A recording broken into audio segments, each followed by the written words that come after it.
day 3, principle 2. Thank you, Lisa. Thank you, everybody. Okay, so we're now getting into a little bit into our permaculture principles. We started off very much yesterday by saying we learn permaculture through observation, through trying out things, by interacting with reality in whatever way. I've also sort of said very strongly is we're not here to try and sell you something or persuade you to think something. Permaculture is about challenging you to use your own observations and your own experiences and to build on them. And we're trying to sort of understand that through a kind of mutual framework of, firstly, the ethics, our steering mechanism, which is what trying to keep us on course, and then through our observations, which we're framing through these permaculture principles. And so yesterday was a lot of a journey about observation. We looked at the world from space. We tried to get a different perspective on things. We talked about getting an overview. We've done our own kind of personal journey, which again is kind of an observation of self, asking ourselves how the hell did we get here? What was the process that we've been on that got us here? So today, I hope you can see my screen. Principle 2 is catch and store energy. So this was something that came out of our observations yesterday, is when we look at nature, what do we see? What we see is plants trying to cover every surface area with leaves, with that, literally photosynthesizing, literally catching and storing energy. And the energy is obviously stored in the forms of sugars, carbohydrates. So just a carbohydrate is just a complex molecule made out of lots and lots of sugars all joined together, just to say that. And then today also is we want to sort of abstract also that idea a little bit and think about different forms of energy that we might be capturing. So in the same way, hey, we're here learning permaculture, we're sharing ideas. Those ideas represent an energy. We're meeting each other. We have the potential to form beneficial relationships with each other. That's another energy. How can we catch and store it? How can we sort of capitalize that and build on that?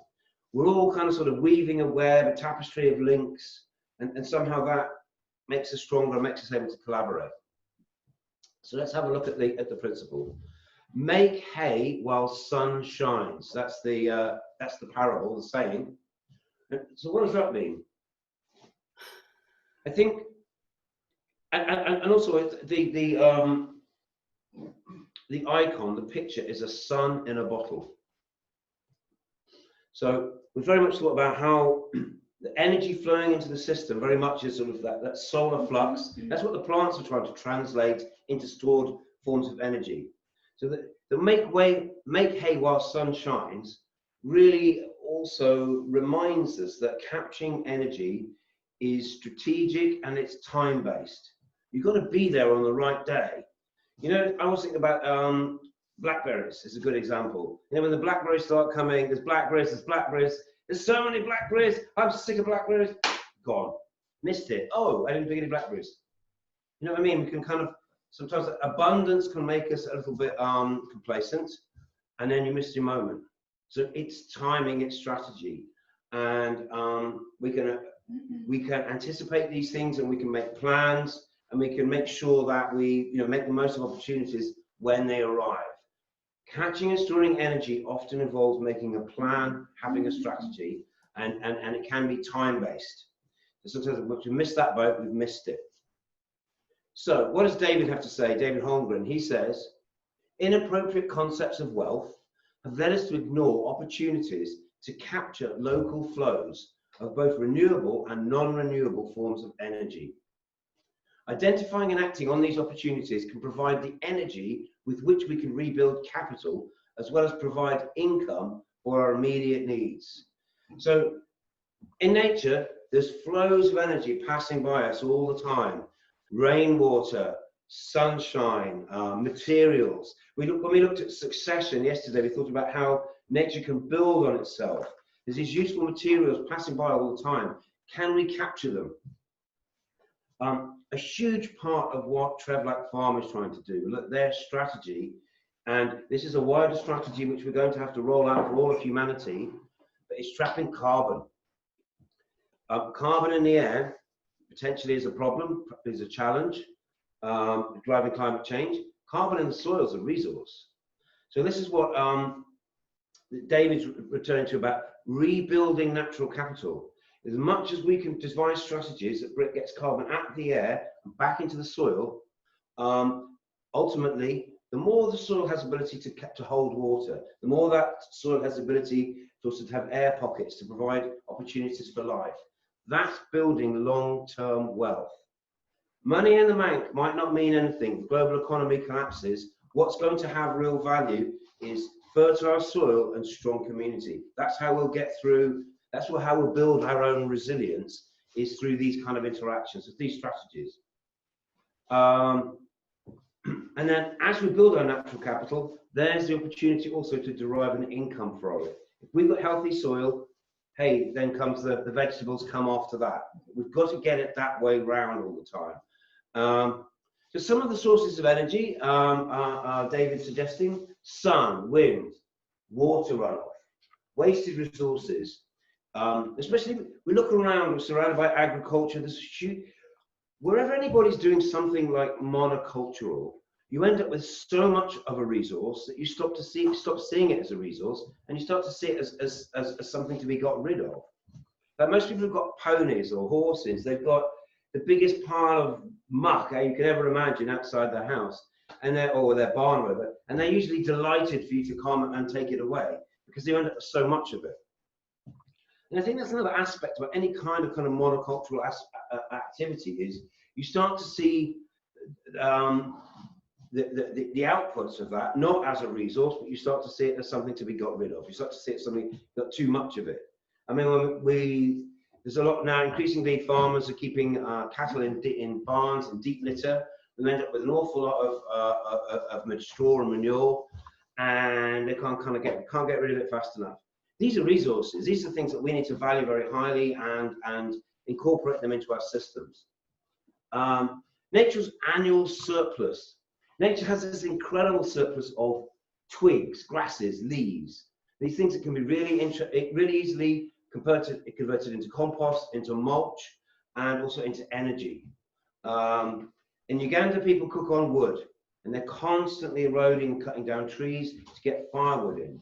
And one of the things we've been doing there is planting fast-growing rotational coppices, and developing very efficient stoves made out of mud. They have much more thermal mass, and also they control the airflow, so you get much better combustion.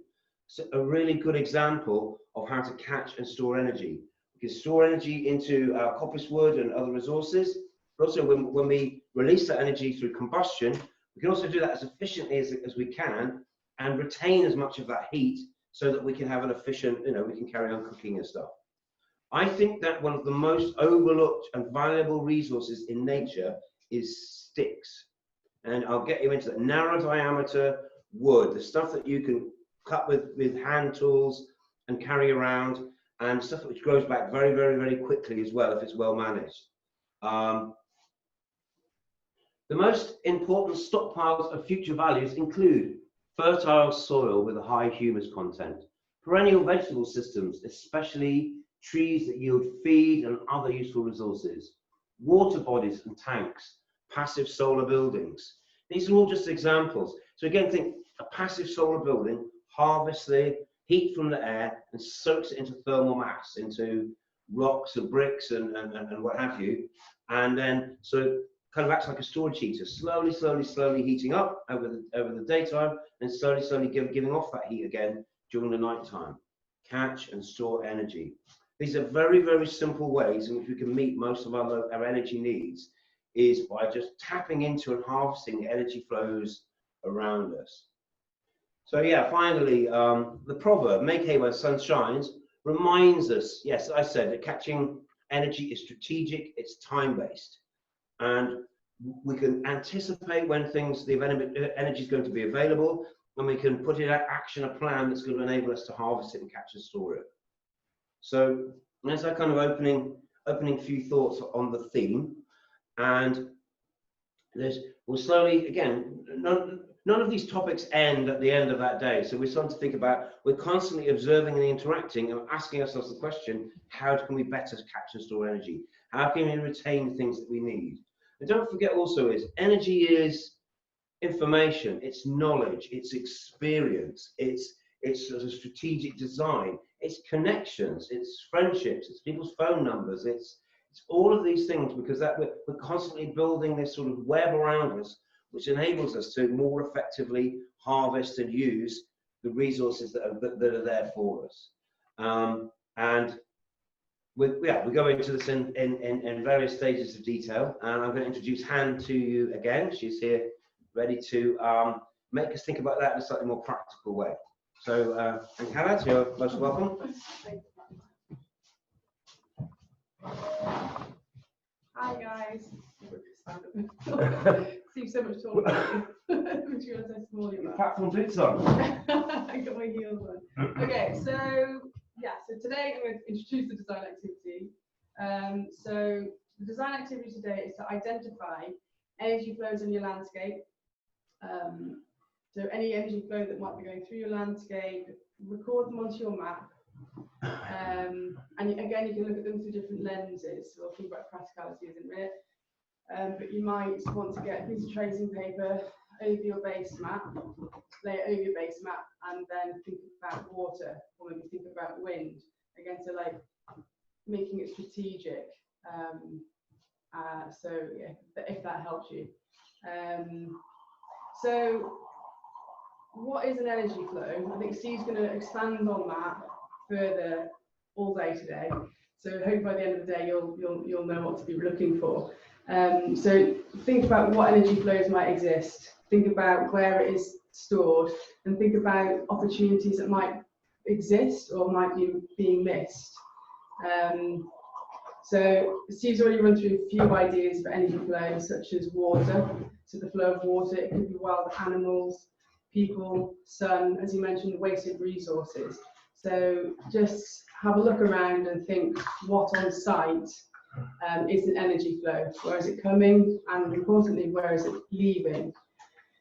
So the idea with, so an energy storage, for example, where's it being stored as well? So not just how is it flowing, but where is it also being stored? So energy being stored on site can be stored in the form of a forest. So I'm not sure who says it, but he says it's like a forest is a lake being held up high, because the trees can hold so much water, and they're holding it high in the landscape, and then it slowly filters down. So they can hold water up in the landscape. It can also be the forest can also be a source of timber, so it's future energy used for the future.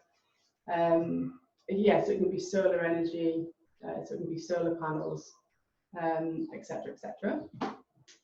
So have a think about that today when you're looking at your site. So the idea of catch and store energy as well is to, as the energy flows into the landscape, the idea is to slow it down and make it move through the site and then slowly release it. So I'm not sure if you see this picture behind me. Can you see it? So for example, this is, imagine this is your mountain or your landscape. This is the source, and this is the source of the water. So this is rain. This is the source of the water. So if we just let it be naturally, it would run down the mountain and then straight out into the little river and disappear. So if your site was here, for example, what you'd want to do is to slow the energy down by building little water catchments all along, so swales, for example, that slows water down so it gets used in the landscape and then eventually gets taken in. Can you see that? I'm sending on a longer journey as possible. Yeah, so you're sending on as long as journey as possible, as Steve said. So instead of going straight down here from source straight to sink, it then travels through the landscape, gets a bit stored here, through a bit round here, a bit more stored here. Is it possible to get the thing a bit closer in a minute so we can see it, because it's too far away? It is too far away. Right. So the idea is that as the flow, energy flow gets put into the landscape, you're slowing it down and capturing it in as many places as possible so that it can be used as far as possible. So you see that? So instead of going from source straight to sink and out, it's now being spread across the landscape. So if this was water, there'd be water being held here and then slowly moving. As it's moving, it's seeping into the landscape and interacting with everything around it. And then it's been captured here. And again, it's more interaction on this side. And so it slowly moves throughout the landscape. So instead of it going from A to B as fast as possible and out, you're keeping as much of that energy and using and harnessing as much of that energy as possible within your landscape whilst it's there. Because once the water's gone from A to B, there's no getting it back. So that's the idea of making hay while the sun shines. That makes sense? Yeah? Thank you. So the idea